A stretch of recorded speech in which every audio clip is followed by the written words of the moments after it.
네, 반갑습니다. 네, 그야말로 이제 완연한 봄이었습니다. 오늘이 투데이 버스 타는 날입니다. 아침에 버스 타고 오면서 아주 공기가 상큼했습니다. 기왕 나온 김에 투데이 행사가 한 달 됐습니다. 실질적으로 하니까 지금 버스가 좀 탑승이 늘어납니다. 각 기관에서 많이 협조가 되고 있는데 우리 시민들만 협조할 수 있도록 언론에서 노력하도록 부탁드리겠습니다. 네, 총선이 20여일 남았습니다. 차질 없이 총선 지원 업무 하고 있고 공직 기관에도 잘 챙기고 있습니다. 아직까지 뭐 큰 문제가 없어서 자연스럽게 생각합니다. 오늘은 현안 사업 몇 가지에 대해서 말씀을 드리고 우리 언론 여러분들의 답변 시간을 질문 시간을 갖도록 하겠습니다. 첫 번째는 청년 키움 프로젝트 정책을 말씀을 드리겠습니다. 아시는 것처럼 대전은 굉장히 젊은 도시입니다. 청년 인구가 전체의 30.4%, 전국 평균에 비해서도 굉장히 높고 수광역 시장에서 세 번째입니다. 서울, 인천, 다음 대전입니다. 그만큼 많은 인구를 차지하고 있기 때문에 정책에 비중을 좀 둬야 되겠다는 생각을 하고 있습니다. 또 이만한 인구에 비해서 실업률도 높고 주거도 굉장히 빈곤하고 또 생활보도 어려운 것이 현실이 아닌가 생각합니다. 청년들을 미니어 세대다 이렇게 얘기하는 이유도 있습니다. 그래서 이번에 좀 종합대책을 만들어서 좀 체계적으로 정책을 운영해야겠다 이렇게 생각을 해서 정책 기초를 만들었습니다. 우선 도표를 보고 말씀을 드리겠습니다.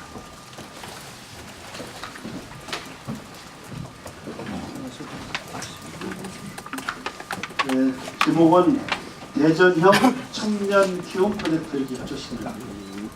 그리고 청년 대전의 DNA를 깨우다 이렇게 교재를 붙였습니다. D라는 것은 디벨롭죠. 그러니까 일자리를 만드는 것을 얘기합니다. N인 경우에는 이것은 이따가 설명을 드리겠습니다만 살자리를 위한 지원 정책을 얘기합니다. A는 어뮤즈먼트 스페이스, 이것은 놀자리, 청년 소통 정책 이런 것이 담겨 있습니다. 우선 D쪽 직업을 만들어 새로운 일자리를 만드는 정책인데 지난해 약 4,000개의 일자리를 만들었는데 금년의 계획은 약 5,800개의 정책을 일자리 만드는 목표로 추진하고 있습니다. 정책의 내용은 이미 행복경제 2, 3 일자리 정책이 반영되어 있기 때문에 구체적인 설명은 필요가 없습니다. 여기서부터입니다. New Life N인데요. 살자리에 대한 욕구가 굉장히 강합니다. 우리 청년들하고 대화를 해보면은 물론 일자리에 대한 욕구도 큽니다만 이 욕구가 굉장히 큽니다. 이 살자리에 대해서. 우선은 청년들의 리빙 랩, 주거 공간, 활동 공간을 만들어주자는 차원입니다. 코워킹 하우스, 쉐어 하우스. 이 중에서 대청 마루라는 프로그램이 있습니다. 예전에 청년 마루 그런 개념인데요. 각종 같이 협력하면서 소통도 할 수 있는 그런 공간을 만들려고 하고요. 또 쉐어하우스도 만들 계획으로 있습니다. 2개 정도를 생각하고 있고요. 또 전통시장과 청년들이 함께할 수 있는 정책, 어르신들과 함께할 수 있는 정책 이런 걸 생각하고 있고요. 또 유스테이라는 정책이 있습니다. 청년들이 굉장히 주거 문제가 부족하기 때문에 대전역 주변이라든가 이게 임대주택을 좀 대량 보급해서 좀 그 사람들의 어려움을 그거 해소할 수 있도록 노력을 하겠다는 말씀을 드립니다. 또 놀자리인데요. 청년들의 거리, 청년 가온길, 청년 중심이라는 얘기겠죠. 그것을 구도심 쪽에다가 또 정말 구상을 하겠습니다. 청년 소통 100일 프리즈라는 건데 100이라는 것은 완성됐다, 많다는 뜻인데요. 일이라는 것은 새로운 또 시작을 의미하지 않습니까? 그래서 청년 소통 100일 정책 브리지를 해서 청년들의 뜻을 정책에 반영했다 이런 말씀이고요. 캠퍼스 연합 프로그램은 문화제라든가 각종 그런 예술 행사를 합동으로 할 수 있도록 CS 투받침하겠다는 얘기고요. 대학생 정책 유진 그룹은 이미 지금 추진 중에 있다는 말씀드리고요. 청년 창작 활동 지원도 강화를 시켜나감으로써 청년이 정책의 중심이 될 수 있도록 앞으로 노력을 많이 하겠습니다.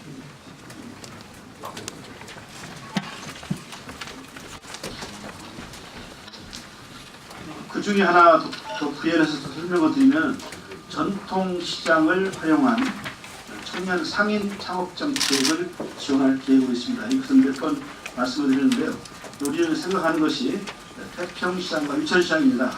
6억 4천 정도를 들여서 한 시장에 10개씩 20개 점포를 현재 준비를 하고 있습니다. 현재 창업교육, 체험점포 운영 이런 것을 하고 있고, 지금 다 리모델링이 끝나면은 다음 달에 개장식을 할 계획으로 있습니다. 이것이 시범적으로 잘 되면은 청년 정책의 새로운 모델이 될 것으로 생각합니다.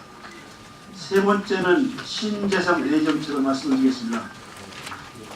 아시는 것처럼 신재생 정책은 앞으로 이 나라의 미래를 볼 때에 옥중한 정책인데 그동안 다소 좀 뽀랬습니다. 전담 가도 만들고 해서 새로운 주식 태세를 만들어 가도록 하겠습니다. 우리 시는 전국 생산량의 0.5%를 우리가 생산하고 있습니다. 그만큼 취약합니다. 전력 자립도도 2.6%에 불과한 실정을 있습니다. 10대 정책을 이번에 새롭게 제시를 합니다.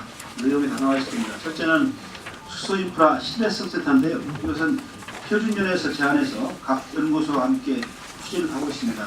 수소와 관련된 국역화, 표준화, 인증 기능이 함께할 수 있는 허브 센터가 되겠습니다. 앞으로 한 2천억 정도를 투자할 계획으로 있습니다. 현재 준비 중에 있기 때문에 이 정책을 중앙정부와 협의해서 추진해 나가도록 하겠습니다. 수소 에너지 직접 하단인데요. 카이스트에 있는 교수분들이 많은 제안을 하고 있습니다.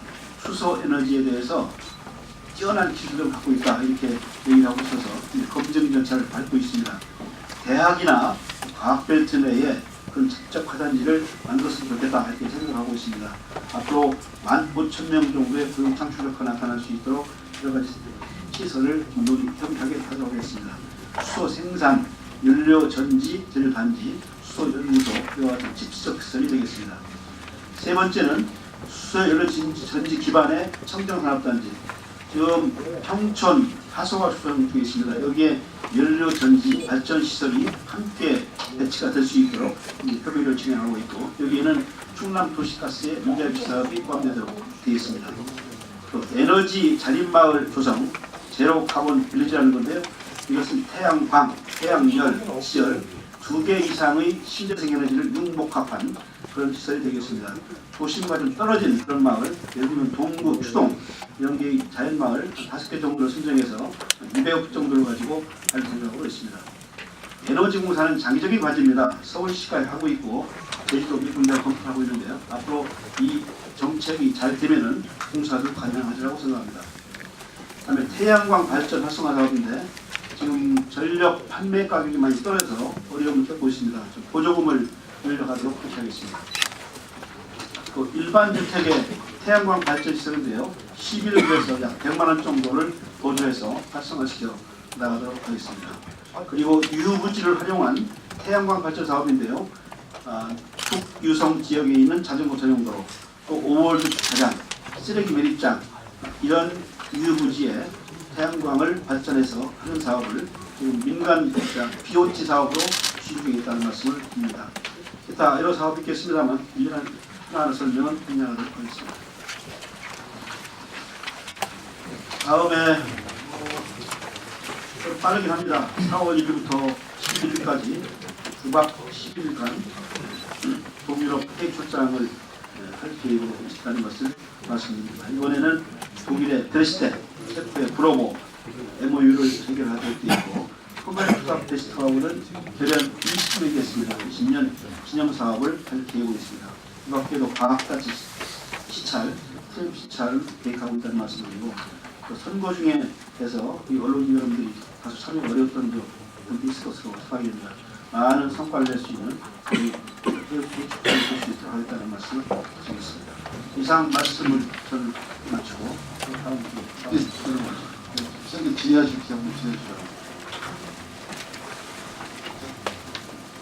시장님, 저의 구글로 박태 기자인데요. 최근에 이재영 부단장님이 이재영 부단장님이 이제 스마트 트레인 관련해가지고 조기 추진을 위해서는 500억 미만 자체 사업이 필요하다 이런 얘기를 했었는데, 여기대로 스마트 트레인 조기 추진 계획이 있으신지 말씀해 주시고요. 조만간에 차 없는 거리 관련해가지고 다음 달에 이제 운영 계획이 있는데 그 중구가 강대하기 때문에 중구를 빼고 동구 지역만 운영한다고 이렇게 알고 있는데요.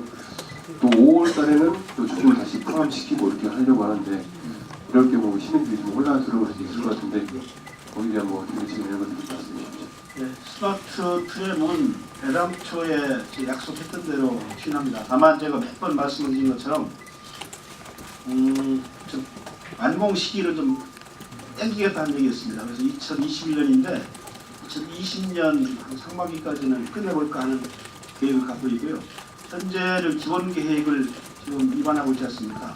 그 중에서 우선 스마트 트램을 뽑아서 조기에 가시화시킬 쪽으로 검토를 하고까지 말씀을 드리고요. 사업비나 노선에 대해서는 추후에만 아무래도 다음 달쯤에는 가시화가 가능할 것으로 생각이 됩니다. 그래서 저희 공론 좀 수렴을 하고 전문가의 자문을 받아서 노선을 대상지를 선정하는 것이 우선이기 때문에 그렇게 추진하겠다는 말씀을 드리고요. 그 다음에 차음거리는 충구청에서 가는데 그것도 변수가 되었습니다.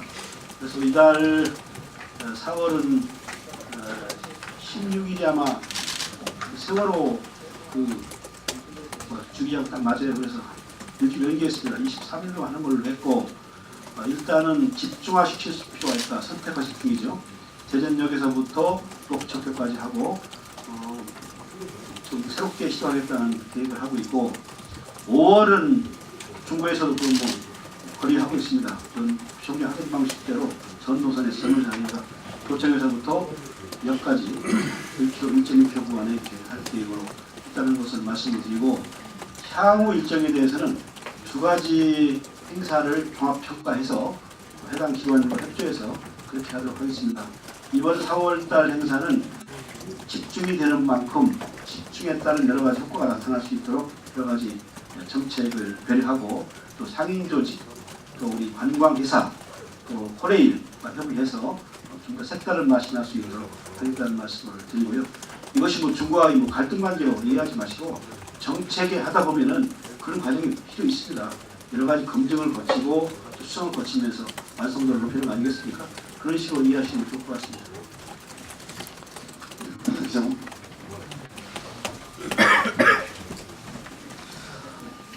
이상으로 투표 마치겠습니다. 네, 감사합니다. 오늘 식사도 이겼죠?